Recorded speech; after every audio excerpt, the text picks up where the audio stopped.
অমর নায়ক সালমান শাহের কিছু কথা আজকে আমি আপনাদের সামনে তুলে ধরতেছি। পুরো নাম চৌধুরী মোহাম্মদ শাহরিয়ার ইমন। চলচ্চিত্র নাম সালমান শাহ। জন্ম তারিখ 19 সেপ্টেম্বর 1971 সাল। জন্মস্থান জকিগঞ্জ, সিলেট, বাংলাদেশ, নানাবাড়ি। মৃত্যু তারিখ 6 সেপ্টেম্বর 1996।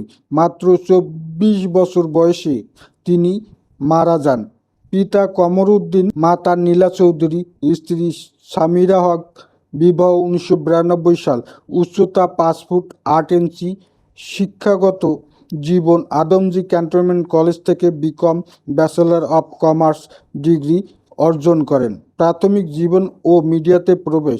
সালমান শাহের শৈশব ও কৈশোর কেটেছে সিলেট ও খুলনায়। চিত্রনায়িকা মৌসুমী তার খুলনার বয়রা মডেল হাই স্কুলের সহপাঠী ছিলেন।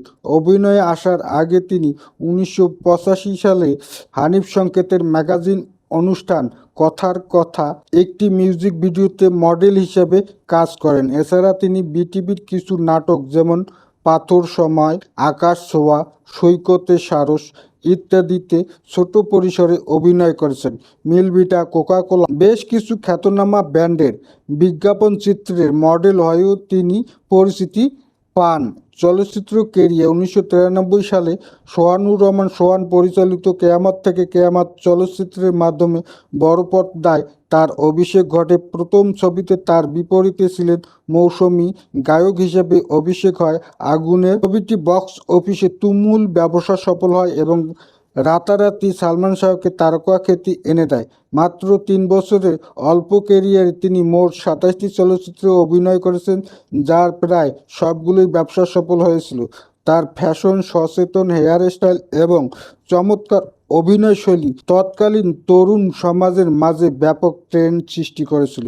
এজন্য তাকে টলিউডের প্রথম সুপারস্টার ও ফ্যাশন আইকন বলা হয়। জনপ্রিয় নায়কদের সাথে জুটি। চলচ্চিত্র জীবনে তিনি সবচেয়ে বেশি 14টি ছবিতে জুটি বেঁধে অভিনয় করেছেন জনপ্রিয় নায়িকা শাবনূরের সাথে। এছাড়া মৌসুমী, শাবনাজ, লিমা, শিল্পী কে.এস. ফিরোজের মতো তারকাদের সাথে তিনি স্ক্রিন শেয়ার করেছেন। উল্লেখযোগ্য চলচ্চিত্রসমূহ: সালমান শাহ অভিনীত আলোচিত এবং ব্যবসা সফল সিনেমাগুলোর মধ্যে রয়েছে কেয়ামত থেকে কেয়ামত 1993, তুমি আমার 1994, অন্তরে অন্তরে 1994, সুজন সখী 1994, বিক্ষোভ 1994, দেনমোহর 1995, স্বপ্নের ঠিকানা 1995, মহামিলন 1995, এই ঘর এই সংসার 1996, সত্যের মৃত্যু নেই 1996, জীবন সংসার 1996, তোমাকে চাই 1996, আনন্দ অশ্রু 1997, বুকের ভিতর আগুন 1997। 1996 সালের 6 ডিসেম্বর ঢাকার স্কাটনের নিজ ফ্ল্যাটে এই জনপ্রিয় নায়কের মরদেহ পাওয়া যায়। তৎকালীন সময়ে তার মৃত্যুকে আত্মহত্যা হিসাবে চালানো হলেও তার পরিবার ও ভক্তদের দাবি একটি পরিকল্পিত হত্যাকাণ্ড ছিল।